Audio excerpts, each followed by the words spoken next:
C you not for mind বলে সামাজিক যোগাযোগ মাধ্যমে ভাইরাল হয়েছেন শ্যামল। এবার গাইবান্ধার সুন্দরগঞ্জে জামায়াত ইসলামী কর্মী শাহাবুল ইসলামকে দেশীয় অস্ত্র দিয়ে কুপিয়ে হত্যার ঘটনায় আওয়ামী লীগের কর্মী শ্যামল চন্দ্রকে গ্রেফতার করেছে পুলিশ। 10 ডিসেম্বর বিকেলে সুন্দরগঞ্জ থানার ভারপ্রাপ্ত কর্মকর্তা আব্দুল হাকিম আজাদ তাকে গ্রেফতারের বিষয়টি নিশ্চিত করেন। গ্রেফতারকৃত শ্যামল চন্দ্র বামনডাঙ্গা ইউনিয়নের মনমদ গ্রামের মৃত নেপাল চন্দ্রের ছেলে। তার আরেকটি পরিচয়, তিনি বামনডাঙ্গা ইউনিয়নের আওয়ামী লীগের সদস্য। গাইবান্ধার সুন্দরগঞ্জ উপজেলার মনমদ গ্রামে বাড়ি শ্যামলের। পেশায় তিনি রেলওয়ের একটি বেসরকারি প্রতিষ্ঠানের 4র্থ শ্রেণীর কর্মচারী।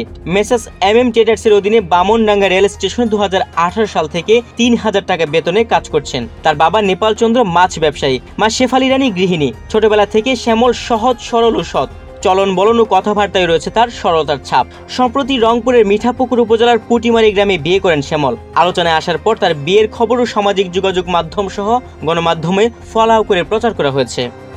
2014 সালে 5 জানুয়ারি জাতীয় সংসদ নির্বাচনে বামনডাঙ্গার মনমদ সরকারি প্রাথমিক বিদ্যালয়ে ভোট কেন্দ্রে শাহাবুল ইসলাম নামে এক জামায়াত কর্মীকে ধারালো অস্ত্র দিয়ে কুপিয়ে হত্যার ঘটনায় 10.5 বছর পর নিহতের ছোট ভাই SM শাহজাহান কবির বাদী হয়ে গত 22 অক্টোবর সাবেক MP মঞ্জুরুল ইসলাম লিটনের স্ত্রী ও উপজেলা আওয়ামী লীগের সহসভাপতি সৈয়দা খুরশেদ জাহান স্মৃতিকে প্রধান আসামি করে 79 জনের নাম উল্লেখ করে অজ্ঞাত 40 থেকে 50 জনের নামে মামলা করেন।